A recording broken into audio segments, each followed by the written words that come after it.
Hola, ¿qué tal? Ahora vamos un poco a hablar de la base biológica del comportamiento humano. ¿Ok? Como ya hemos sabido, esta clase o esta materia tiene algunos elementos importantes, que es el descubrimiento de todo lo que es la psicología desde el punto de vista general. Aún no estamos viendo en esta clase teorías científicas propiamente dichas de la psicología, sino cómo llegó a ser la psicología psicología. ¿Por qué estudiamos? Ya sabemos que el objeto del estudio en la psicología es el comportamiento humano, pero el comportamiento humano es muy complejo y el comportamiento humano tiene mucha más profundidad. Podríamos hablar del comportamiento biológico del ser humano y estamos hablando de las funciones que cada órgano hace. Comportamiento es todo aquello que, de alguna forma entendido desde el punto de vista humano, de la descripción de lo humano, es todo aquello que cumple una función o que está en movimiento o se activa. Eso es un comportamiento, todo lo que hace una conducta. Por lo tanto, un órgano tiene un comportamiento, una neurona tiene un comportamiento, sistemas más complejos como el aprender, el enseñar, son comportamientos. Bueno, entonces vamos a ver cómo está compuesto el glorioso cuerpo humano desde el punto de vista de la estructura. Seguimos entendiendo entonces por qué en las primeras clases vimos estructuralismo, materialismo, funcionalismo, porque aquí empezamos a entender que la psicología descansa sobre teorías científicas del conocimiento. ¿Okay? Entonces vamos a dar un repaso a cada una de ellas en nuestras láminas. Entonces, la base biológica del comportamiento humano tenemos entonces, ¿ok? Primero entendemos que el sistema nervioso central, ¿sí? Ya lo dice aquí la lámina muy claro, es un conjunto de órganos que desarrollan y transmiten la energía nerviosa. Y esta energía nerviosa se entiende como impulsos, donde la unidad básica del elemento de la transmisión de esa energía es la neurona. Entonces, todo el cerebro está compuesta de neuronas. Y una neurona, como la pueden ver en la parte de aquí abajo, no sé si logran captarla, tiene dendritas, soma, el núcleo, el axón, y tenemos miles, cientos de miles de neuronas en nuestro cerebro. Y en cada una de las partes del cuerpo tienen funciones diferentes, que es lo que da el comportamiento humano. Vamos a ver una definición completa de la neurona. Es la unidad anatómica fisiológica del sistema nervioso. La unidad, ¿no? Lo más diminuto desde el punto de vista físico. Está encargada de generar, conducir y transmitir el impulso nervioso. Es así que todo el comportamiento humano finalmente se reduce en impulsos nerviosos. Incluso si vamos mucho más allá del impulso nervioso, estamos hablando de cargas eléctricas, y si vamos más allá de las cargas eléctricas, estamos hablando de transformaciones bioquímicas o químicas en el cuerpo. ¿Y cómo se da eso? Se da todo en milésimas de segundo, de cuando uno le pinchan un dedo y esa información viaja, va al cerebro y del cerebro inmediatamente va al comportamiento humano a quitar la mano, siendo el caso, o a pegar un grito. Pero todo eso se da en cuestiones de segundos. Toda esa transmisión del sistema nervioso central a través de nuestros receptores de energía, que son nuestros sentidos físicos, que son los 5 sentidos y el sentido del tacto, pues damos una respuesta a la información que viene de afuera. Entonces, lo primero que entramos para entender de manera general el sistema nervioso. Y está el sistema nervioso central, y está el sistema nervioso autónomo. Ya vamos a ver cada uno de ellos, donde la neurona sigue siendo la unidad básica. Bueno, hablamos también de los neurotransmisores, que es muy importante resaltar aquí lo que es un neurotransmisor. Y son moléculas, vamos a leerlo detenidamente, son moléculas orgánicas, moléculas, estamos hablando ya de química, ¿ah? Liberadas en la comunicación entre neuronas. Entre cada una de las neuronas hay una liberación de estos bioquímicos, y cada neurona, y en la totalidad se entiende que ese tipo de bioquímico está mandando un mensaje al cuerpo. O sea, el cuerpo, que es una máquina biológica de interpretar los impulsos nerviosos y las respuestas químicas, entiende que detrás de todo esto hay que hacer algo. ¿Okay? Esa es la conciencia humana detrás de todo eso.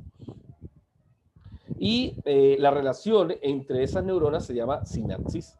Y ya encontramos entonces que hay por lo menos 3 neurotransmisores que son de los más importantes, los más conocidos, la dopamina, la serotonina y la acetilcolina. Todas estas encargadas, algunas de ellas, de la producción de placer en el cuerpo, como la dopamina y la serotonina, y otra neurotransmisor que no lo vamos a ver aquí, pero que más adelante lo van a estudiar ustedes a profundidad, se llama el cortisol, que es la molécula que aparece cuando hay mucho estrés. Cuando hay mucho estrés se puede decir que la persona está bajo el exceso de cortisol. ¿Y quién produce el cortisol? Bueno, la forma de interpretar la realidad. Si interpretamos que las situaciones son difíciles, confusas y nos ofuscamos, nos entristecemos, hay un aumento de cortisol en el cuerpo y todo el cuerpo responde a esa base biológica. ¿Ok? Entonces, estamos hablando ahora de manera muy general de incluso de lo posible que serán enfermedades más adelante, que vinieron los neurólogos, vinieron los psiquiatras y vinieron con toda esta gran versatilidad de lo tecnológico a demostrarnos que la depresión tiene una base neurológica, tiene un aumento de cortisol y una disminución de dopamina o serotonina, que son los receptores de la felicidad, del placer. Por lo tanto, no pueden experimentar placer ni felicidad, porque los receptores de estos dos opiáceos, que también se le conocen así, están, bueno, están, no sé, desensibilizados, podría ser la palabra. ¿Ok? Entonces, de aquí en adelante, un psicólogo serio, un estudiante de psicología seria, sabe la importancia de cómo se pueden generar estos neurotransmisores. Los psicofármacos, que es lo que recomienda la psiquiatría, pues inmediatamente te da una pastilla donde tiene ansiolíticos, antidepresivos, que van directamente a los receptores de cada uno de los neurotransmisores, de cada uno de los receptores en las neuronas que generan estos estados bioquímicos. Entonces, desde el punto de vista biológico, el psicofármaco, la pastilla, realmente no cura a nadie. Solo lo que hace es un desacoplamiento psicovegetativo, ¿sí? Hace que un receptor se inhiba o un receptor aumente su capacidad para atrapar el bioquímico, pero no cura a la gente. Entonces la gente puede estar toda la vida, incluso con psicofármacos sin tener mejoría, aunque mejoría sí momentánea, ¿ok? Bueno, esto es muy importante que lo tengan porque es la base científica de la neurología, es la base científica de la neuropsicología, esto que estamos viendo aquí. Más adelante empezamos a ver que estamos atrapados en unas redes neuronales. Todo nuestro comportamiento, la atención, el aprendizaje, el hacer el amor, cualquier tipo de respuesta biológica o comportamiento que tengamos pasa por un impulso nervioso y por actividad bioquímica. Es así que la pregunta más importante sería aquí: ¿qué es primero, la actividad biológica o la interpretación psicológica? Y aquí está el debate de toda la vida en la psicología, que quién fue primero, el huevo o la gallina. Entonces sabemos que la interpretación viene después, porque nadie nace interpretando. Entonces hay una base biológica, un sustrato biológico que también puede venir por parte del ADN, provocando serios cambios en la mente y en los procesos neurológicos de los pacientes. Entonces estamos hablando ya de enfermedades del neurodesarrollo. Y cuando entendemos que hay la base física o la base biológica de enfermedades, donde las redes neuronales, donde los neurotransmisores no están desarrollándose correctamente, no se están produciendo correctamente, o donde hay elementos del sistema nervioso central que no están recibiendo los impulsos, estamos hablando de un problema de neurodesarrollo. Y los problemas de neurodesarrollo, bueno, los tenemos se pueden detectar desde la infancia, iguales con el Alzheimer, enfermedades de deterioro cognitivo, ¿ok? Esta lámina viene a mostrarnos algo importante, ¿no? Organización del sistema nervioso.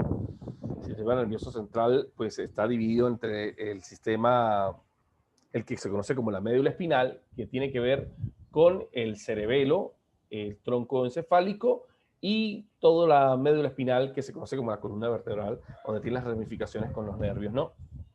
A este sistema nervioso central, compuesto por todo este conjunto de sistemas implícitos dentro de ese sistema nervioso central o subsistemas dentro de ese sistema, nosotros hoy le vemos una importancia magistral, ¿no? Es encargada de las funciones de supervivencia del ser humano, también conocido como el cerebro reptiliano, el cerebro de la sobrevivencia, el cerebro de la adaptación y el cerebro de los hábitos, ¿ok? También el cerebro de la búsqueda del placer, ¿ok? Si una persona que esté afectada en el cerebro, el tronco cefálico está afectado para toda la vida, ¿ok? Que es esta parte que está aquí hacia la parte de abajo. Veamos con detenimiento para comprender qué dice. Dice, el sistema nervioso central o la médula espinal conduce los impulsos nerviosos que llegan del organismo al cerebro. Los estímulos que recibimos inmediatamente a través de las células, ¿sí? O de lo que se conoce como la transmisión del sistema nervioso llega al cerebro y del cerebro se realiza una respuesta biológica, ¿sí? Bioquímica, que luego pasa a ser una respuesta psicológica. ¿Okay? Dice así, está conformado por dos sustancias, la sustancia gris y la blanca, intervienen en el acto reflejo, como lo pueden ver aquí.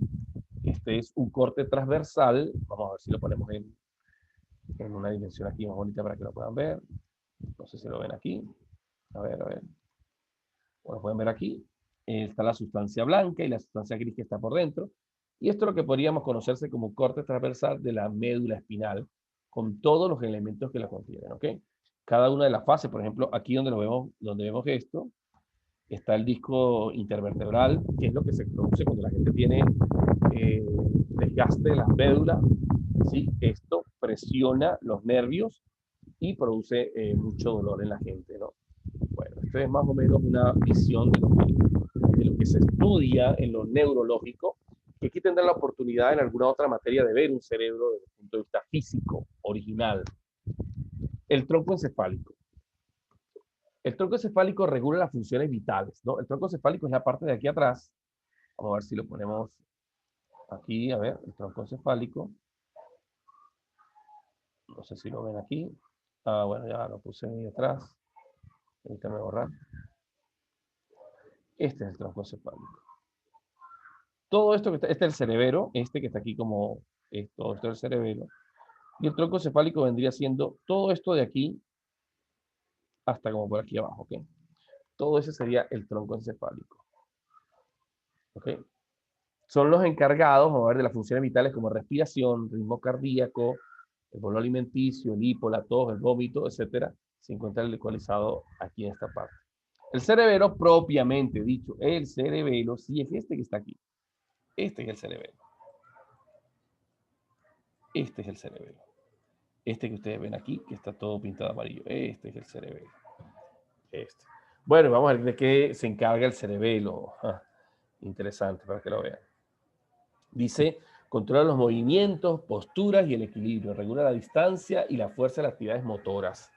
Es así que un problema en la base del cerebro es un problema en la vida misma. Hay una base biológica del comportamiento que tiene que ver con las neuronas que regulan estos procesos materiales, bioquímicos. ¿Okay? Y el cerebro propiamente, que es toda la otra parte, la parte que se ve como en gris, es el soporte material más importante del sistema nervioso para la complejidad o para la compleja actividad de todos los otros procesos. ¿Ok? Bueno, entonces continuamos. ¿Ok? El sistema nervioso periférico, ¿sí?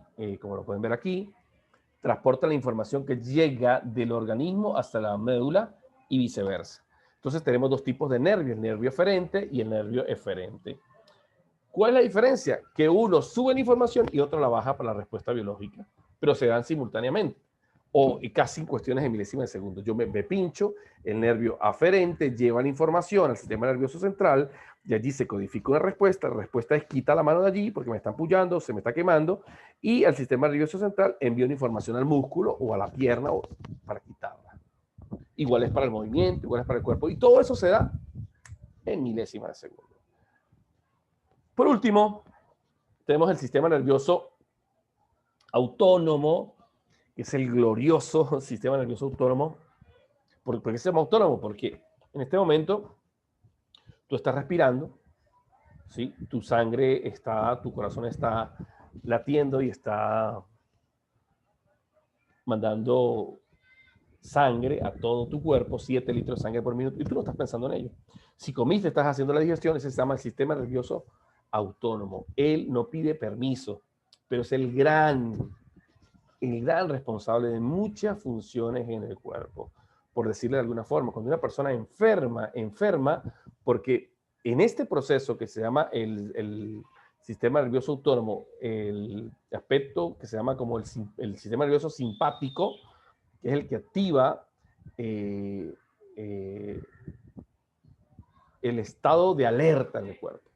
Cuando una persona está en estado del sistema nervioso, del sistema autónomo en simpaticotonía, que es alterado la parte de la activación biológica, pues la gente está produciendo adrenalina, si está muy estresado, está produciendo cortisol, no puede dormir porque está la cantidad de cortisol en el cuerpo, está la cantidad de adrenalina, y es como que tú te tomaras muchos cafés, pero en los cafés no te lo tomas, sino que simplemente estás angustiado.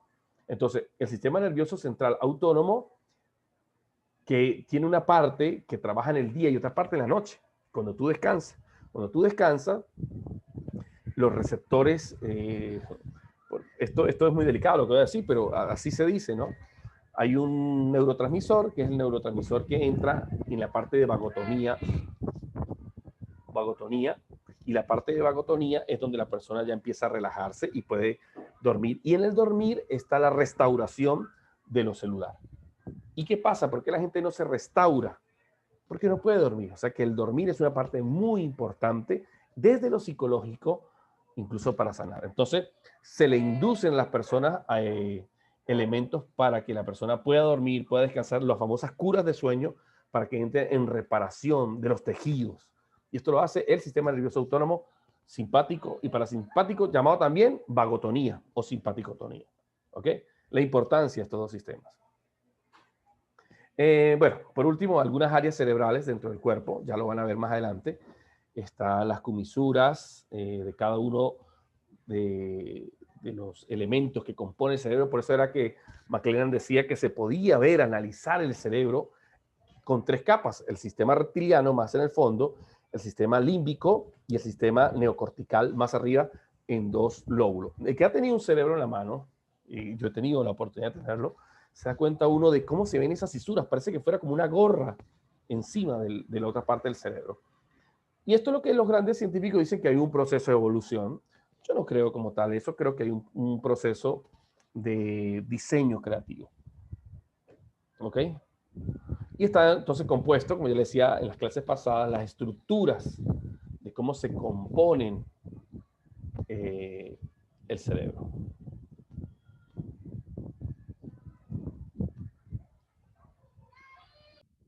Bueno, entonces continuando, podemos ver en la última lámina, que la tengo aquí, los hemisferios. Esto es un corte longitudinal de cómo se separan los dos cerebros, y en el centro podemos observar, ¿sí?, el hemisferio derecho, el hemisferio izquierdo, y cada uno controla aspectos fundamentales del comportamiento, ¿no?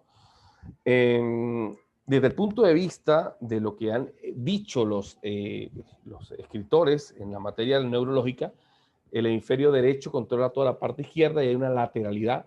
El hemisferio izquierdo controla todo derecho.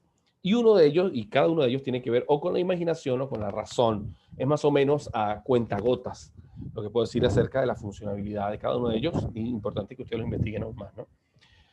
Esto se debe a algo que ocurre, los que hemos tenido una médula oblonga, podemos ver dos nervios cruzados, todos del hemisferio derecho a la izquierda y del hemisferio izquierdo al derecho. ¿Ok? Y dicen aquí los hemisferios son similares en estructuras, pero no en funciones. ¿Ok? Seguimos. Bueno, la lateralización, el hemisferio izquierdo, aquí era lo que quería decirle, es intelectual, recuerda nombres, responde a instrucciones verbales y explicaciones, experimenta sistémicamente y con control, prefiere resolver problemas por parte utilizando la lógica. El hemisferio derecho es intuitivo, recuerda caras, responde a demostraciones, ilustraciones e instrucciones simbólicas. Es el hemisferio derecho. Experimenta al azar y con poca restricción, prefiere resolver problemas en el todo utilizando la intuición. Esta es más o menos una descripción de las funciones de cada uno de los hemisferios. ¿Okay? Y por último, el hemisferio izquierdo También el hemisferio de los juicios objetivos. El hemisferio derecho hace más juicios subjetivos. El hemisferio izquierdo, o la persona que controla por el hemisferio izquierdo, son más racionales, planificados, estructurados, prefieren información cierta. El otro prefiere información abstracta, es un lector analítico y depende de las imágenes del otro, es un lector que resume, ¿ok?